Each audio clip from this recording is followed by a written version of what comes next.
As Tiger Town, USA.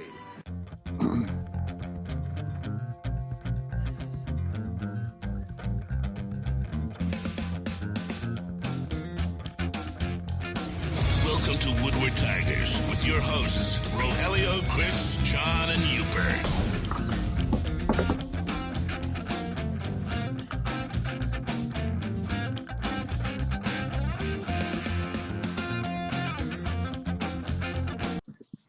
Here we are. All right. What is going on? It is John and Yooper. We're doing some more pinch hitting tonight.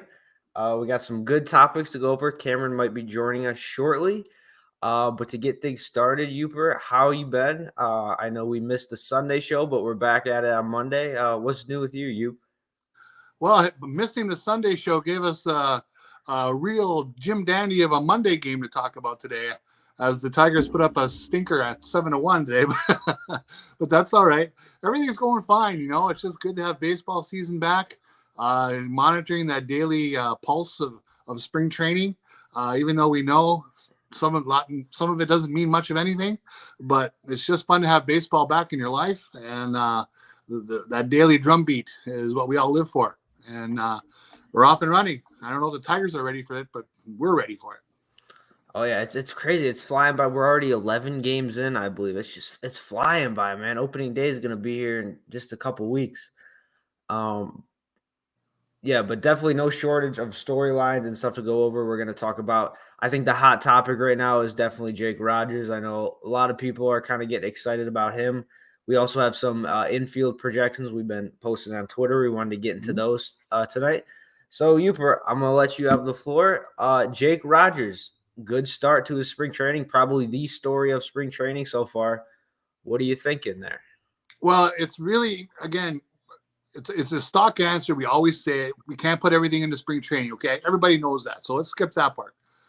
It's really nice to see him come back and show some power right off the bat when he hasn't taken a real at-bat since, late in 2021. Missing all of 2022, coming back cold. This is really, really fun to see him flex some power. He is really going to be important. If the rules changes have the effect on the game that a lot of people seem to think is going to happen, having a catcher like him who has the ability to shut down some running game, he just has to. He doesn't even have to hit for much average or on base. If he can show some power, knock 14 to 16 homers. But be a weapon about throwing guys out. That's a handy guy to have, and it's impressive to see the comeback he's made so far. Yeah, and Cameron, we were just talking about Jake Rogers. I know you've been posting some great stuff on Twitter. Kind of what have you seen from him this spring, and do you have any thoughts on what we could see from him going into this season? I mean, I've loved everything I've seen. It seems like he hasn't missed a beat since coming back. I'm okay with the swing and miss. He had an awful swing and miss, I think, today's game. And I'm fine with the strikeout rate if he's going to have a close to 500 slugging percentage. I'm kind of disappointed that Donnie Sands hasn't been as competitive in this catching situation. But if Jake Rogers is hitting like he was before he had Tommy John, that gives a lot of room for Eric Haas to move around, which I also like. Yeah, that's the one thing I wanted to touch on is Jake Rogers in 2021. He had a good offensive season, only 113 at-bats, though, but had an OPS over 800, and he was showing some signs of life offensively before he went down with injury. And yeah, this is just going to add to their depth. I agree with you on Donnie Sands. He was a guy I have, expectations for this season. Obviously, we know he's a guy that can draw some walks, so I'm hoping he can kind of pick it up as we move towards the season. But yeah, Jake Rogers, 3 home runs and I believe just 10 at-bats so far. And the thing that's really intriguing to me is he went opposite field, I believe, for his first one. I know he went to center for one of them as well. So he's really looking strong. And I got to ask you guys this question. Do you honestly believe that he can be, an average to above average hitter? Or do you think we're going to look back on this a couple months in the season and be like, oh, he was just the guy that had the hot spring training? Or do you think this is actually sustainable? Well, back in 2021, you just mentioned it was 113 at bats. I don't know how many plate appearances it was. It must have been like 120, right? He was just getting to that point where you start to shrug off small sample, right? It's not a huge sample, but it was beyond, now we're over 100 plate appearances, and he was looking good. I mean, he was looking legitimately good for a short period of time. So we saw the inklings. Then, unfortunately, the injury was a serious one, and we didn't know what we're going to see this spring. But these first reports are really nice. Yeah, That's what about you? that time that Jake Rogers and Eric Haas were really heating up in June and the start of July in 21. That's when the Tigers were playing like real baseball, like exciting. They were winning games they shouldn't have. I think thrown in there was that game where Robbie Grossman hit the walk-off squeeze, and like it was just a different brand of baseball that we hadn't seen since 2016. Sure. And I mean, I want that back. If both catchers are productive in a lineup, I mean that's just exciting. Yeah, absolutely. But yeah, another thing we wanted to touch on is the bullpen. I know Yooper, you wanted to touch on this. A guy in particular, a left-handed pitcher, Chasen Shreve, I believe that's how you pronounce it. Yep. What have you seen from him, and why have you been impressed by him so far this spring? Well, he's obviously the Tigers pitching staff as a whole for the last several days has pretty much stunk. So anybody who gets a few outs starts to look pretty good in your eyes, right? Shreve is looking solid. He struck out 3 today. He faced 4 batters, got 4 outs. I've never been one to worry too much about the second matchup lefty in your bullpen. I don't think that really affects that many ball games where it comes down to one lefty on lefty at bat. Like say in any given week, for instance, how many times does that really happen? I want the best 8 pitchers in my bullpen. And right now, if you had talked to me a few weeks ago, I would have said Shreve's probably not going to be one of those 8 best guys in the bullpen. But right now he is. And he took another step forward today when he goes 4 outs and looked good. When you look at his numbers in 2021, he was pretty solid. He took a big step back last year, but we know that that's in there. And, at his age, he's in his early 30s. If he can have a couple of good months, A, maybe they keep him around, but B, maybe he becomes somebody who's shoppable for a team in need of a lefty. Yeah, what about you, Cameron? Yeah, so he threw 10 pitches today, and all 10 were strikes, and 3 of them were strikeouts. So he threw basically an immaculate inning. Yeah. And then he came back in the next inning and he pitched 1.1 innings. I think he finished. Did he finish?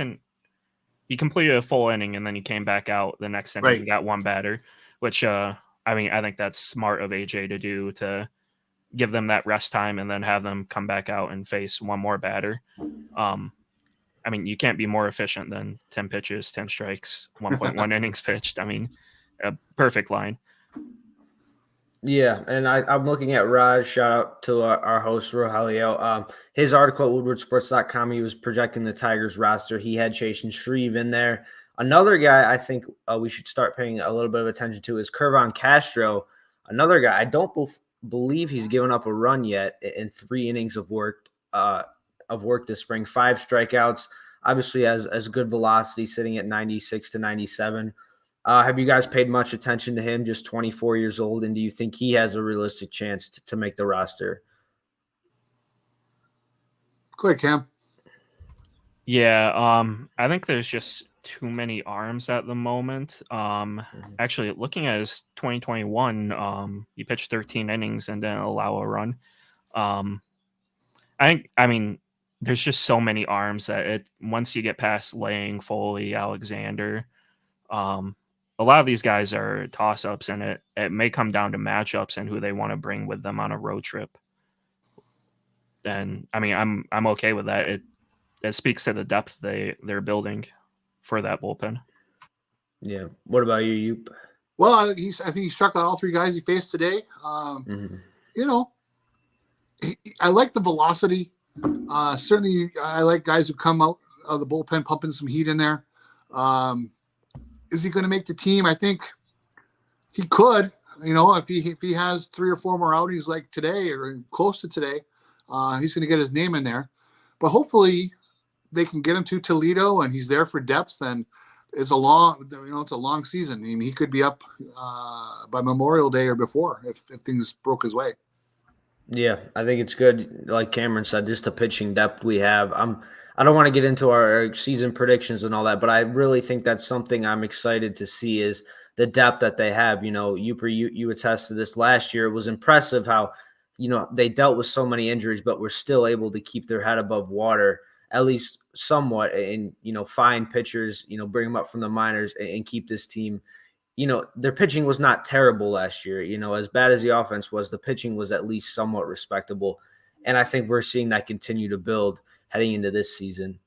But if we want to pivot away from the pitching and move on to, you know, one of the hitters who has the most expectations, I would say, heading into this season is Riley Green, who didn't have the greatest season last year, obviously dealt with injury, was getting his feet wet in Major League Baseball. And this season, I think we have some realistic expectations. I know you wanted to touch on, Yooper.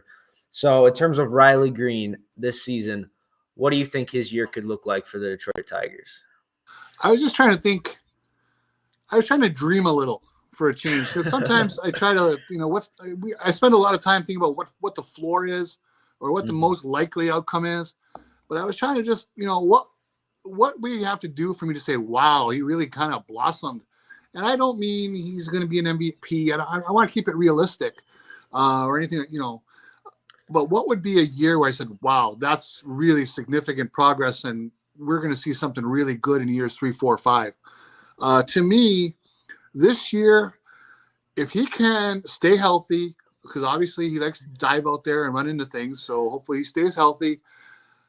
If he can push 20 homers, and let's say post around at 800 OPS, you know, say with a 350 on base, 450 slug, that's really a big step in the right direction. I don't know if he can get to those numbers. That seems to me, you know, we're asking a lot from a young guy.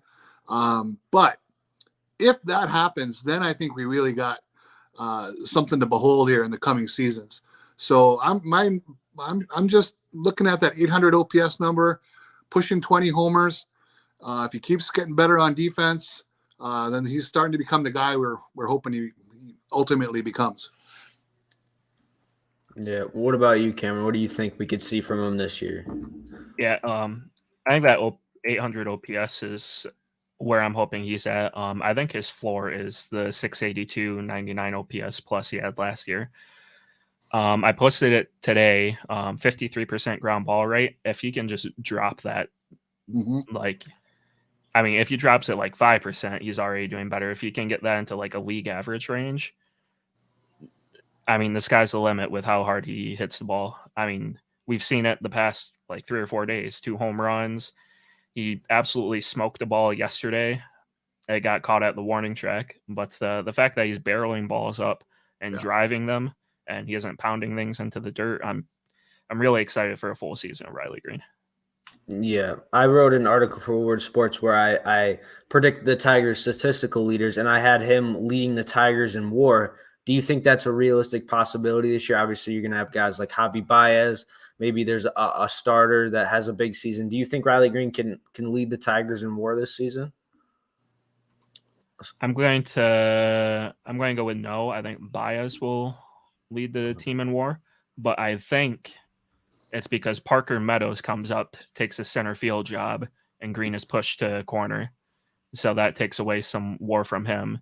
But I think offensive WAR, Green and Baez may be around the same, but I think Baez will end up winning just for the premium position aspect. Yeah. What about you? That makes a lot of sense. I don't have to expand on that too much. I think Cameron's right on the money. It would be pretty exciting to see Parker Meadows legitimately claim a chance at a job. You know, if he gets off to a good start in the this spring, which he has, If he looks good early on at Toledo, man, if he's playing center field by early summer in Detroit, that's something to get excited about, because that means he'd have earned it. I said it a couple weeks ago, and I said it a couple months ago. We always talk about who needs to have the next Parker Meadows season from last year. And my answer to that is Parker Meadows. He needs to keep on that track. We don't want to see any kind of regression. If he has another season, even level of last year, that's showing that was legit baseball he was playing, and that he might be ready for the big leagues. And that would be really, really exciting. Yeah, and we see your guys' comments in the chat. Make sure to keep leaving comments and questions. We'll get to them at the end of the show. But to the Riley Green point, one stat I was reading was last year against lefties, he was actually better against lefties, 747 OPS, OPS plus of 111. I think that's going to play a big indication this year if he can hit against lefties, because we know the Tigers have a lot of options, platoon-wise. They could play Verling out there. They could play Eric Haas out there. So I think if he's able to continue to hit against lefties, I'm expecting a big season. I wouldn't go all-star. We know in baseball every team has to have an all-star, which I hate it. I hate that so much, but I don't know if he could, I don't want to get in a rant about that, but I think if he hits against lefties, and like Cameron said, getting the ground ball rate down, which I think this spring we've seen some good signs. He's had some really hard hit balls, I believe a couple home runs already this spring. And I think there's a lot to be desired there. And I think he's going to have, I wouldn't say a breakout season, but I definitely think we're going to look back a year from now and look at this guy as probably the main piece to this team and to this core. And, we can dream, Yooper, but I don't think it's a dream. I think it's pretty realistic, if I'm being honest. Okay. I think AJ Hinch, he had Green batting second against Chris Sale today, and he had Carpenter batting fifth against Chris Sale. So I don't think he actually expects to play Carpenter against lefties, but I think everyone understands that Green has good platoon splits. I mean, there's no reason that you need to replace him with a righty in the lineup. Right. Yeah. But yeah, if we want to pivot to our infield projections, we've been kind of doing this as a group, taking the average of what we all think. We've got 5 infielders today, and we're going to touch on some other guys after, like guys like, Kreidler and Cabrera, who we don't really know are going to get that many at-bats at the major league level. So I kind of took the main guys we think are going to play the majority of the games in the infield. So we want to start with probably the face of the Detroit Tigers per se, and that's Javier Baez. The average between me, Yooper Camrin, Raj, and Chris, we came up with 3.2 WAR, which I believe he had 2.6 last year, 23 home runs, which I believe he had 16 last year, 773 OPS, which is about 100 points higher than his OPS last year, and a WRC plus of 107. So I was on the higher side a bit with Javi Baez. I think history tends to repeat itself. And what history has shown is he, on average, is about a 25 to 30 home run player. I think last year the hand injury played a big part in that. But if you guys want to touch on your kind of predictions and expectations for him, do you think he kind of is in that conversation to have an all-star year? Do you think he has a good enough season to opt out? What are your guys' thoughts on there? I'll start with you, Yooper. Yeah, the opt-out is really – that's going to be the thing to watch all year long. I was a little on the low side of those projections of our averages. I had him around 2.8 WAR with maybe 18 home runs. So, I mean, it wasn't a big deal. It was in the same ballpark. I had him at a 100 WRC plus.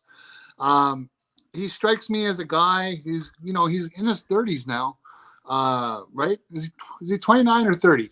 This is his age 30 season, I believe. He's age 30. That's not old, but it's not young. He's at that age where if that bat slows down at all, then what is he?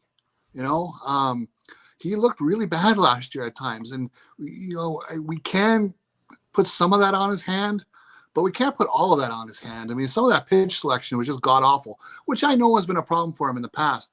But there's going to come a point in his career where he can't just automatically wave that away and he's going to play through it and be a valuable player.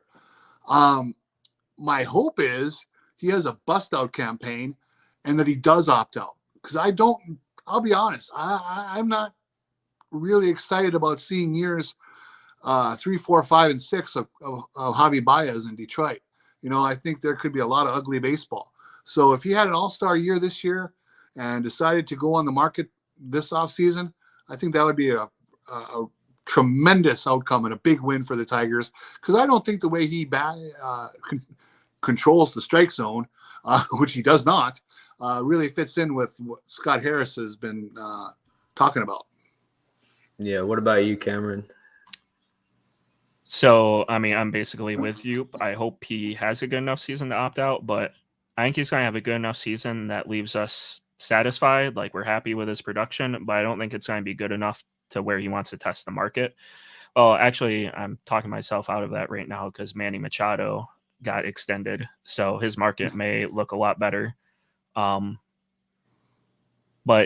yeah, I don't know. I think 20 home runs, 30 doubles ish, hovers around league average to 110 OPS plus. I'll be happy. Cuts down the throwing errors. He'll be good enough that we'll be satisfied with his production.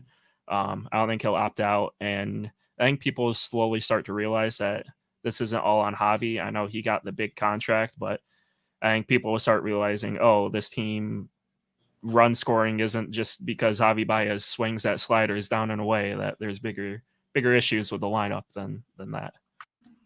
Yeah, he was still arguably he led our team in WAR. He was arguably our best hitter. Well, probably Eric Haas was, but he was our most productive, I'd say. And yeah, I don't know. I just think if you look at his 2021, his OPS was almost at 900, 31 home runs. I just think if he can find that happy medium between 2022 and 2021, I'd be very happy with that. And I think our projections kind of represent that. OPS is around, a little bit under 800.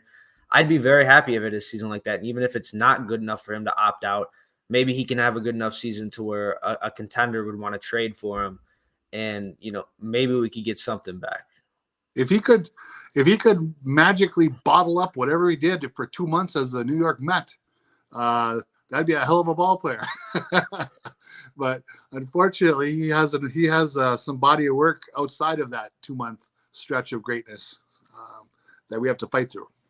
Well, I don't know. I'm looking at his number. I mean, 2018, he finished second in MVP voting. He was one of the best players in baseball. 2019, he was really good as well. So he does have I'd say a good body of work. So I kind of am expecting a bounce back in some ways. Well, here's the thing, John, and you're right. All those numbers are true. It happened. But when we're talking about 2018, it's 2023. He's 5 years gone from that. He's in his 30s now. That's not that ball player. He's a different ball player. I mean, he's just got a different body. Okay, at his age, things are changing. So we'll see. Like I said, I hope that year's in him. I really do. It'd be great. I'd enjoy watching it. Yeah, that's his ceiling. I don't. If he gets more than above a 110 WRC plus, I'd be absolutely surprised. I just don't see anything more than like a 4 WAR season left in Javi Baez. Yeah, which I mean, I would take that happily. I think most of us would. Sure. Yes, but Javi Baez. If we want to move on to another player who, I'm honestly kind of surprised he's still on this roster a little bit. And that's Jonathan Scope. So our predictions, I believe one of us, was it you, Cameron, predicted he wouldn't even be on the team at the end of the season? Yes, I think I have him getting replaced. I think he does better than last year, but I just don't think his production is quite good enough to where Harris justifies giving him at bats instead of an Andre Lipsius or Ryan Kreidler or whoever. Colt Keith, if he's ready, Colt Keith can play second base. So, yeah, that's a good point. But in terms of our predictions, 1.3 WAR, which I believe is lower than he had last season, if I'm not mistaken. 13 home runs, 711 OPS, WRC plus of 93. And for me, if I just want to give my quick thoughts, I think he's going to play mostly against lefties this year. And I think what's crazy is last year he was even worse against lefties than he was against righties. In 2021, he had a really, really good season against lefties. His OPS was over 900. And, at times he was carrying that offense in 2021. And I don't know. I say history repeats itself. He's a guy that has had some really, really poor seasons, not to the extent of last year, but he's had really, really tough seasons. I remember he got traded to the Milwaukee Brewers and really, really struggled there and kind of fell out of their lineup. I think he bounces back in some way. And even if there's a happy medium, in terms of lefties, if like our projections have him around 700 OPS, if he can do that against lefties, I don't know, is that good enough for him to stay on this team? I think there's kind of a debate to be had. It'll be real interesting to just judge the Scott Harris era, the Scott Harris regime, of how much patience they give a guy like this. It's going to be quite a little litmus test for what we can expect going forward. Jonathan Schoop, to me, is the poster child for what a bad team shouldn't really do. I don't know who else was going to give him a 2-year deal on the open market when they gave it to him, but whoever that was, they should have just let him go there. Because I think that a bad organization, a bad baseball team should challenge themselves to get better than Jonathan Schoop. Even at his best, when he had that 2-month run of greatness, you knew, just judged on, again, his body work, and as John mentioned, some of the bad years that he's had, that there's, every bit as good of a chance of bad baseball coming as good baseball. And so at the time, I thought they should challenge themselves to get better. Instead, they hitched the wagon to him. And now you ask, why is he still on the team? Well, they have about 7.5 million reasons why he's still on the team. He's making that kind of money. They're going to give him that, at least some rope to try to, get something back on their investment, I imagine. How much that's going to be once the season rolls, we'll just have to see. But of course, there's always that chance. I mean, he's been the kind of guy who can have, a 6-week bender where he's hitting everything. And if he does that right off the start this year, then all bets are off. Yeah, and I kind of have this question now. It's like Cameron makes a good point with like Lipsius and Colt Keith and maybe even Wencel Perez to some extent. What does he realistically have to do? What numbers does he have to put up for him to stay on this team and prove that he's worthy of getting at bats for this team? Because if this team is struggling come trade deadline time, they're probably going to want to give at bats to the younger guys. So what does he have to do to stick with this team through the whole season?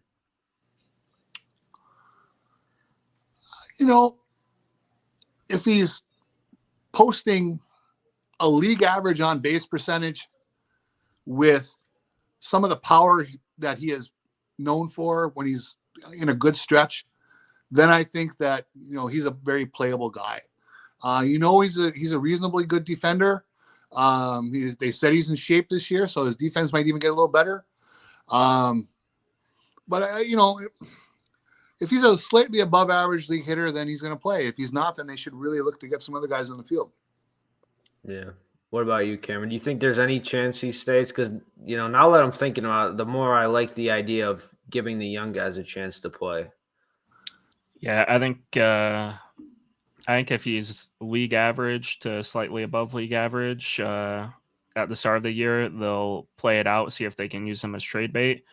But I think if he starts to struggle, I think if he starts to struggle, that they won't cut bait. They'll keep him as a bench player, but they'll find someone else to take those at bats for him.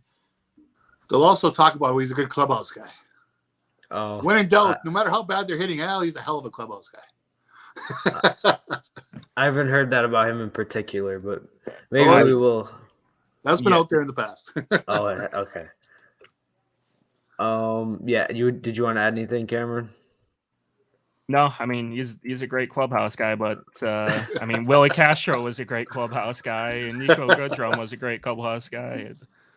Maybe Scott Harris. That's another thing. Maybe Scott Harris won't give much credence to a good clubhouse guy who can't hit. Al Avila liked a good clubhouse guy, whether they could hit or not. They were around the clubhouse, so we'll see. Yeah. In terms of another guy I can see playing second base, maybe even a little bit of third base, is a guy in Nick Maton. Our season predictions for him: 1.7 WAR, 10 home runs, 704 OPS, 95 WRC plus. I don't know how I feel about him. I think I need a bigger sample size with him in a Tigers uniform before I can really gauge what he's going to be. I don't really think he's going to project as much of a power hitter. That's our predictions only have him hitting 10 home runs. But, is he a guy you think that can take that every day third base spot, maybe every day at second base? What are your guys' kind of thoughts on, his first season in Detroit? I think he'll get some starts there, especially against fastball heavy righties. But I don't see him as the everyday third baseman. I see a platoon there. Yeah, I mean, I think I was kind of high on him. I think he has above 700 OPS in him, but I don't think he sustains what he did last year with the Phillies. I think he was on a tear last year with the Phillies, like above 500 slugging percentage. I don't think he replicates that here. Yeah, I would say that. Yeah, I would think that's a safe bet too. I agree with you. We don't know enough. Obviously, I mean, I don't know how much. I mean, obviously, watched the Phillies a lot in the playoffs last year, but before that, I guarantee you, other than watching Bryce Harper bat, I didn't watch a lot of Nick Maton as a Philadelphia Philly. So we got to see more. I think he has every chance if he gets on a hot streak to claim the job. I mean, he's in a great position on the right team where if he plays some good baseball, he can play, find playing time. I'm wondering what you guys think. Not necessarily who, but how many starts do you think leads the Tigers at third base this year? Game starting. Probably Nick Maton. Honestly, I don't. Well, not even who. Just how many? I mean, how many? I want to see how big of a turnover do you think they'll have there? A revolving door. 70 games. I think whoever takes the job gets 70 games this year, and then is a favorite going into next year. Yeah. Yeah. I was going to say 75, and I'm right with you. I think it's going to right in that range. Yeah, 60 came to mind for me, but you might be right. It's gonna be an interesting storyline to follow. But yeah, I don't know. I don't know enough about him yet. Honestly, he doesn't really have that big of a sample size in the major leagues. So I'm kind of taking it as face value as he's kind of going to be a depth piece that could fill in. And if he's more than that, then great, because I don't really know necessarily if he was the main piece in the Gregory Soto trade. But he's still relatively young at just 25, and I think he's going to get an opportunity to at least, try to show that he can be an everyday, starting big leaguer. And I think it'll be an interesting season for him. And if we want to move on to this, who we thought was the starting catcher, who I still think he's probably the favorite to be the starting catcher. Can I interrupt you real quick on the Nick Maton thing? Yeah, go ahead. Yeah, so we got rid of Harold Castro, Willie Castro, Candelario. Nick Maton is a bit more athletic, has better plate approach. Everything. He's a better player than those three players, and that's all I'm happy about is that we have a player competing for the job who is an athlete, good plate approach, hits fastballs. Yeah. All right. Yeah. Moving on. No, that's what you've been saying all offseason, Yooper, is those trades that make you 2% better. And at the end of the day, I don't know what percentage exactly he's better than Willie and Harold Castro, but I definitely would think he's better. And that's kind of what we were talking about is you take each trade as an individual and you hope, at the end of the offseason, you're a better team because of it. And I think he's kind of a prime example of that. Nothing to add, you. Oh, sorry. Yeah. No, I agree. I mean, 2% better makes a lot of sense to me because you're not going to hit a home run on every move you make, right? You're not going to find a JD Martinez every time you sign a guy off the scrap heap. It'd be great if you could, but you don't. So these moves, is Nick Maton 2% better ball player in the end than Yooper Candelario? We'll find out. But if they are, then I think that's the way you build this team slowly in the direction where eventually they're going to have a winning ball club. Yeah. But if we want to move on to our, like I was saying, our starting catcher, who we think is probably still the favorite to be the starting catcher, is Eric Haase. Maybe we see some time for him at DH in the outfield. Last season was probably the Tigers' best hitter. OPS was, I believe, 746. Our predictions: 1.7 WAR, 16 home runs, 739 OPS, WRC plus of 104. I don't know. I kind of expect what we saw last season from him. I kind of think this is what he's going to be for us. He's a very productive player. I don't know. What are you guys thinking for him? I don't, could he potentially, if he has a good enough season, be traded? I mean, I'm not saying he's like a boring player, but I kind of feel like we kind of know what we got in him. At least we hope we do. I would say, again, he's also 31. At that age where things can go either way. I don't think he's going to get a lot better. I don't think he has to. I think if he matches last season, they got a nice little ball player there. Yeah. I think most teams would die for. I mean, last year he started off as backup. Well, I guess he was backup to Tucker most of the year. Most teams would die for a backup catcher with a 110 WRC plus who can come off the bench and smack a homer. And I think it's great the Tigers have him. I think I project him for more than 16 home runs. I think he puts the ball in play less this year, but his home runs go back up. And, I don't think he's starting catcher by the end of the year because I think he's playing all over the place. I think Rogers performs well enough that Haas gets the boot from starting catcher and he gets platooned more. Yeah, I could definitely say one of the bright spots of the Avila administration, I'd say, and he's definitely a guy I feel like contenders would love to have just because of his versatility. He could play backup catcher. I think he could even start at catcher for some teams. And yeah, I think if he's a guy that has a good enough season, maybe the Tigers look to move him to get some younger guys, some plate appearances like a Jake Rogers or Dylan Dingler, who's coming out the system. Yeah, I expect another solid season out of him. I think he's more so than other players on this team. We kind of have faith in him. I think more than other players, we kind of feel like we know what we're going to get with him.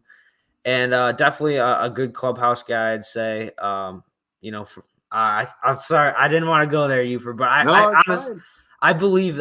honestly believe that with him. Like, I think he's a good guy to keep around if they want to keep him around. And so I think if Haas gets traded, it'll probably be the most upset I've been with a trade since Austin Jackson getting traded. I mean, just really? how much? Yeah, I mean, how much? I want to say how much he means to me, but I think even through last year, he's like a good identity of this ball club, the city. I mean, the city because he literally is from the city. But I hope he stays with the team. I guess I hope he doesn't do well enough that a bunch of teams are interested.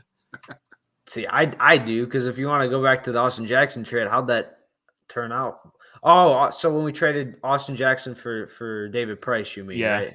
Yeah. Oh. I didn't like that trade at the time, and looking back, I still don't like it. But it didn't that's really another work. story. Yeah, it didn't really work out for either teams, but that's another story. Yeah, I don't know if he has a good season and we can flip him for some young players. I don't think I'd be too upset by that, but I do understand your point. He's a good guy to keep around. Yes, but if we want to move on to what we thought was I don't know if you guys still think he's going to be the starting first baseman. We've heard some rumblings that maybe he starts the season in AAA. I kind of wanted to save him for last, and that is Spencer Torkelson. 1.6 WAR. We had 20 home runs, 736 OPS, WRC plus of 100. This is going to be an interesting one. Hasn't gotten off to the greatest, start in spring training. We've seen Tyler Nevin kind of look pretty good. What are you guys thinking? Is he going to start the season? Are you kind of a little iffy on your predictions now? I'll start with you, Yooper. What are you thinking for Torque this year? Yeah. You're the Torque defender, Yooper. I know I am, and I don't want to go overboard because I am a little.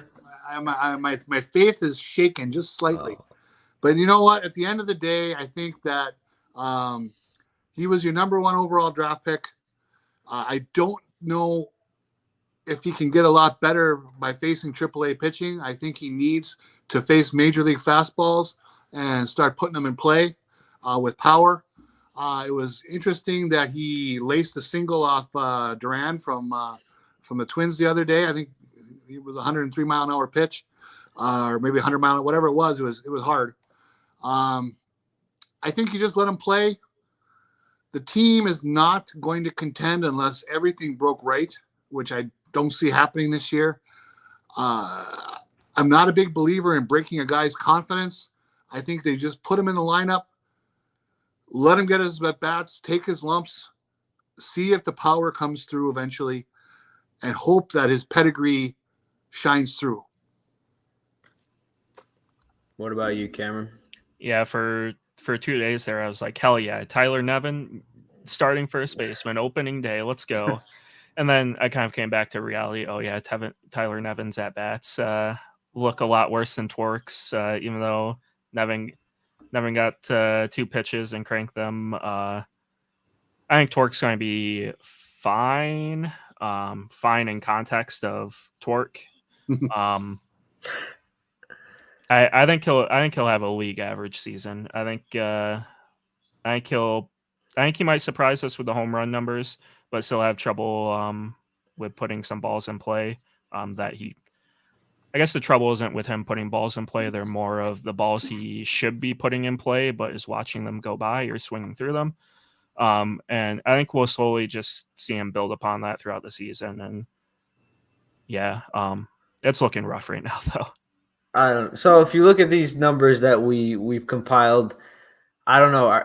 Like realistically, are you happy if he had this season that we're projecting? Would you guys be happy with this, or do you think there's a little more to be desired? I'll start with you, Yooper. Yes and yes. I think if he posts those numbers, he at least keeps his head above water as a viable person at first base for them moving forward. But that really is nothing to get excited over. We're hoping to see more. I mean, if he can get, say, 26 to 28 home runs, maybe, be a 2.5 to 3 WAR guy would be a whole lot more comforting. Yeah. What about you, Cameron? Were you on the higher side of projection? I know Yooper was. I was probably around average. Where were you thinking, Cameron? Yeah, I think I was average. I think Chris was lowest on him. Oh yeah, Chris was really low. I think Chris has a picture of him on the wall, and he throws darts at Torkelson. He's been doing that for a couple of years. Yeah, I think if he's league average to above league average, then he keeps his head above water, like you've said. I think anything more than 20 home runs and a 725 OPS, I'm really happy with season. And I think it gives them more time to look at options at first base. But I mean, I guess we can go over this every week. We just need to see him hit some fastballs out of the park, pull some fastballs out of the stadium. And I just want to assure the audience out there, there's no truth whatsoever that Chris wants to start making a Woodward Tigers urinal cake with Spencer Torkelson's picture on it. There's no truth to it. It's not going to happen. You won't be seeing that. I don't even know what that is, Yooper, for being honest. You don't know what a urinal cake is? Urinal cake? A urinal puck. Yeah, the little things they stick in the urinals. Oh, urinal. Yeah. Okay, I thought. Yeah. Okay. Oh, never mind. They say if you got to explain a joke, it's not a good joke. Oh well. Wow. Yeah, but if you want to know exactly what Chris thought, 0.3 WAR, 15 home runs, 665 OPS, which I believe he said it's better than last year. That's the urinal cake season. Oh man, like if you would have told me this like a year and a half ago, 2 years, that we'd be happy with a 730 OPS season, I'd be like I don't know. If we're halfway through the season and he's hitting with the OPS that Chris said, I don't think they play him out at first base. I think there's way too many people they can put there. Yeah. It's always possible he can play his way out of the job. They don't have a contingency plan for him. but they will make a contingency plan throughout the season if he doesn't hit the way that he should. There's always a Dan Vogelberg, whatever, standard out there somewhere that you can get. Yeah, you see that Justin Henry Malloy pick over there at third. Just give Malloy a first baseman's glove. Let him do that first. Yeah, at least at least that way we know we're getting 10% walk rate at least. Yeah, we talked about Kerry Carpenter at first at the last on the last podcast, but yeah, those were kind of the main guys we got. Is there anyone else you guys want to touch on? We haven't done projections for them yet, but I don't know how much, how many at bats, guys like Kreidler, Nevin, or even Cabrera are going to get. Is there anyone you think we're missing here out of the 5 guys that we did for this? Not really. I was hoping we'll see more of Kreidler. I like the guy. I'd love to see him gain a job. I really do think the hand injury last year hurt his offensive production, but I think the way it's going right now, he's going to have to go down to Toledo and prove it again. Yeah, I was about to say this may be a hot take, but Zach Schwartz been way more impressive this spring than Kreidler has. Yeah, so yep. That'd be interesting. I know he's a pretty solid defender. Does he have 3? He has 2 home runs this spring or 3 home runs? I think it's 2, right? 2 home runs. One of them, was it off of Garrett Cole? No, it was against the Yankees. I don't think it was off of Cole though. Yeah, if Zach Short ends up being a backup on the, I mean, I like Lipsius more than Short, but we may see riots on opening day if Zach Short has a bench position on the Tigers. I mean, yeah, everyone likes an underdog story, and everyone was like, why is he still on this team? And if he somehow can carve out a role in 2023, I think that'd be a good story, honestly. And he's looked solid this spring. Yeah, but Miggy, I don't know. What is your guys' home run predictions for Miggy? I saw a comment. Do you think he over/under? You think he gets more than 5 this season? What do you think?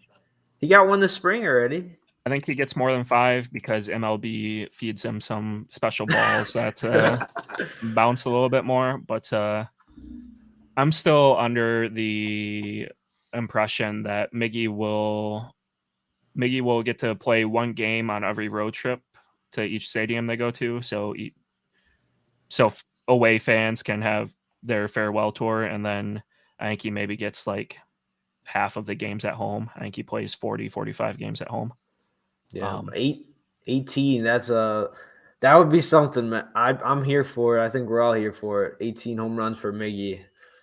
That's a little ambitious. I don't know. Yeah, I don't. The big thing is he hasn't had a season where he has stayed healthy in how long, right? So it's really hard to expect that this year is going to be any different. But last year, before he really started to break down, he at least was putting the bat on the ball and getting some singles and was presentable for the first several weeks of the season. Then obviously it all went downhill once his legs started hurting him. Can he stay healthy for, if he plays a limited schedule like Cameron is mentioning, that obviously gives him a better shot at making it through the season. I think he'll go over 5 homers. I was going to say 12 just to be really optimistic. And don't forget, we lowered the fences. So you just never know what's going to happen. Maybe he can get 10. I think that's realistic. It would be fun to see. Yeah. We can pinpoint when his body broke down last year, right? When he stole third and then went home against Kansas City. You guys remember that? Yeah.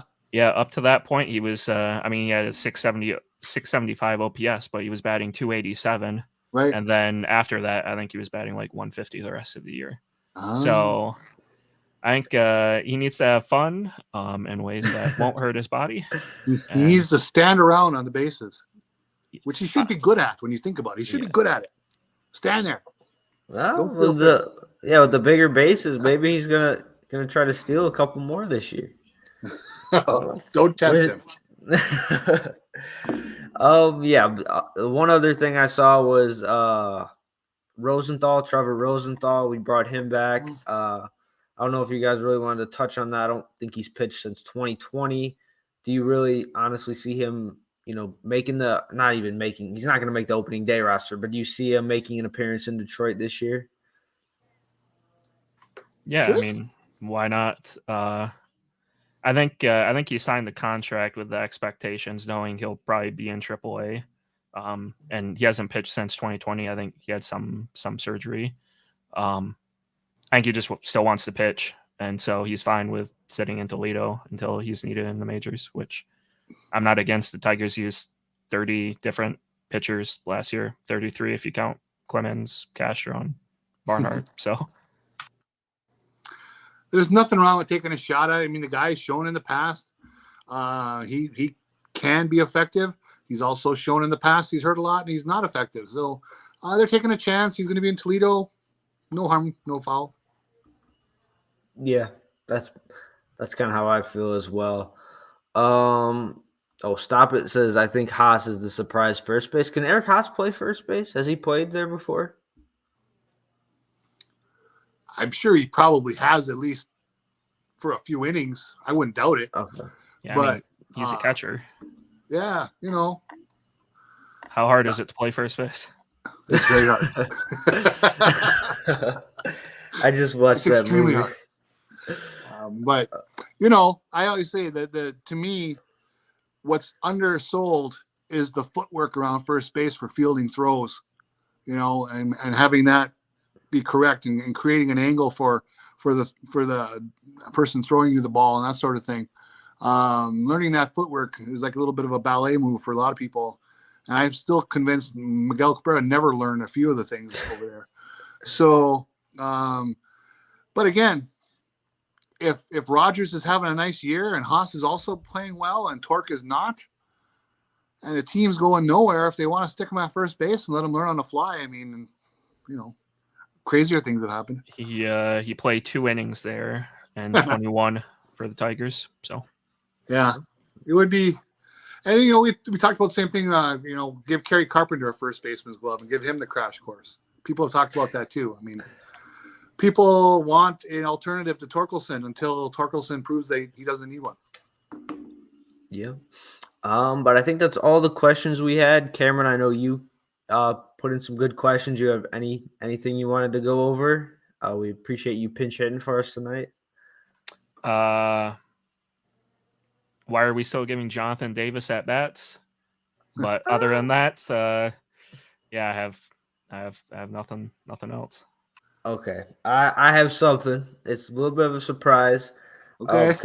Because I've talked to Raj and we want to start showing more of our personality and kind of incorporating a little bit more real life stuff to this. So I just thought of this like on the spot.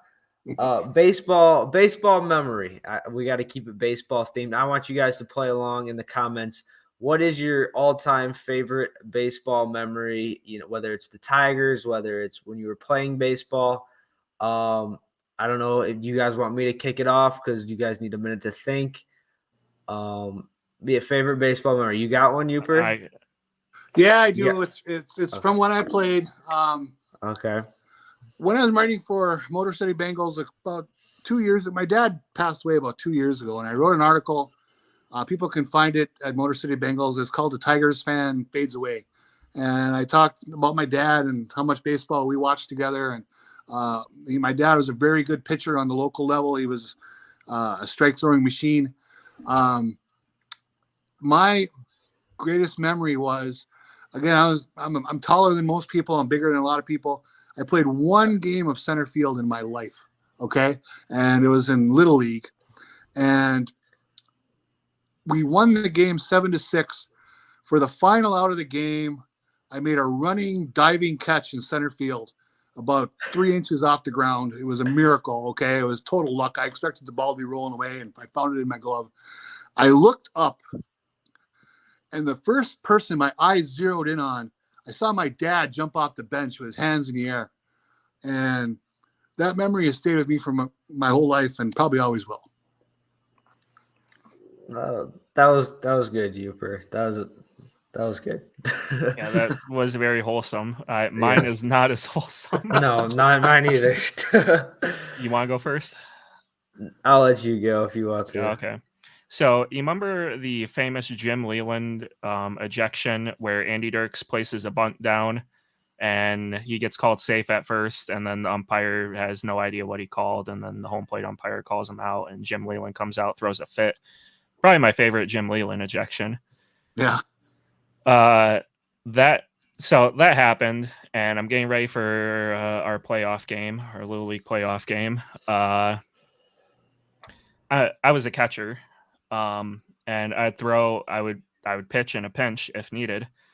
Tied game, bottom of the sixth. Little League games only go 6 innings, so tied game, bottom of the sixth. My grandpa, the coach, decides, well, this pitcher obviously ain't it. Let's bring in Camrin with the bases loaded in the bottom of the sixth. First or second, I forgot if it was the first or second pitch, hit the batter. Walk off hit by pitch. Oh, yeah, I'm in absolute tears. My friend doesn't understand why I'm crying. My grandpa put me in the worst situation ever. And so it's probably one of my favorite baseball days with the Jim Leland ejection, and then my worst Little League memory of. Your grandpa thought you had it in you to face the high leverage spot, Cameron. Yeah. I thought I was deep end of the pool.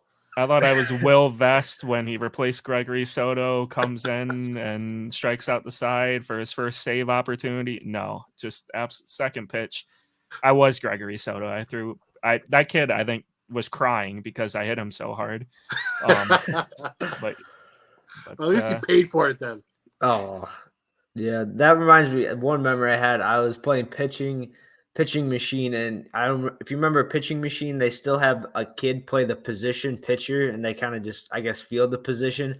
I remember I hit one and hit it off their foot, and they started crying, and I felt pretty bad about that. But mine was Tigers related. I'll have to get back to you guys on my playing days, back in my prime. For me, this might be a little basic, but it was when the Tigers made the 2012 World Series. I remember I still remember exactly where I was. We were all in our garage. The whole neighborhood was hanging out, and Prince Fielder caught the ball, and like my dad looked at me and was like, "We're going to the World Series," and then we all just started celebrating, and I don't know, like that always stuck with me, and I don't know if I'll ever forget that. Even though I was so young and I really didn't understand like how big that really was. Because, Sure.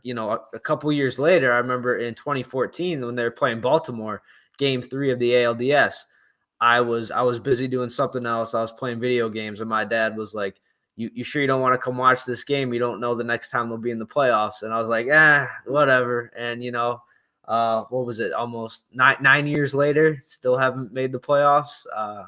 I'm about to turn 21, and I don't know. That to me was my memory. Is just that moment of them making the World Series. It was pretty wholesome for me, honestly. I don't think I'll ever forget it either. Nice. That was the one where Phil Koch throws his glove down, right? Oh, yeah. I'll give you one more quick one. I'll be fast. Okay. 1976. I'm 7 years old. It's the summer of the bird. Mark Fidrich. Anybody who was around that year could tell you about the Monday night masterpiece when he beat the Yankees, and the Yankees were the best team in baseball. It was a massive upset. The crowd was going crazy. He was electric. He pitched a wonderful game. Everybody's excited. The next day, my dad came home with this yellow Mark Fidrich T-shirt with a big picture of him on it. And as a 7-year-old kid who was obsessed with baseball, that shirt, I wore it every day for the rest of the summer. It was unbelievable. Oh. So my dad found some guy was selling him on the back of a truck in Lawrence, Michigan. And I wish if I could have kept any shirt from my childhood, I wish it was that one, but unfortunately it did not survive. Yeah, but I think that's all we got. I think this was a fun little segment. Maybe we'll do more of these, just just to show us, more of our personality and, kind of let our viewers get to know us a little better. So for John, for Yooper, for Cameron, thank you for hopping on. You've been doing some great work on Twitter. I don't know if this is a hot take, but I really think you're posting some of the best Tigers content I've seen on Twitter. So keep up the good work. No question. Yooper, we did get a comment on YouTube. Someone said you have a really good voice for radio and TV. So you might need to look into I got a that. good face for radio too, though, unfortunately. No, don't So say I appreciate that from the guy. Yes, I believe his name was Jeff. That was nice comment. We get a lot of nice comments from our friends. But yes, thank you guys so much for joining us. Make sure to check back on Thursday. We'll be live with hopefully Raj and Chris. We'll be back. Make sure to subscribe to us on YouTube, follow us on Twitter. And yes, thank you guys for joining us. Any final words, guys, before we get out of here? Hey, let's just keep enjoying that spring training baseball. Yeah, why are we giving Jonathan Davis at bat still? He's not a bad guy. I don't know. I don't mind Jonathan. His mom is happy to see him playing. Yeah, there you go. Okay, we're gonna end it on that note. We'll see you guys later.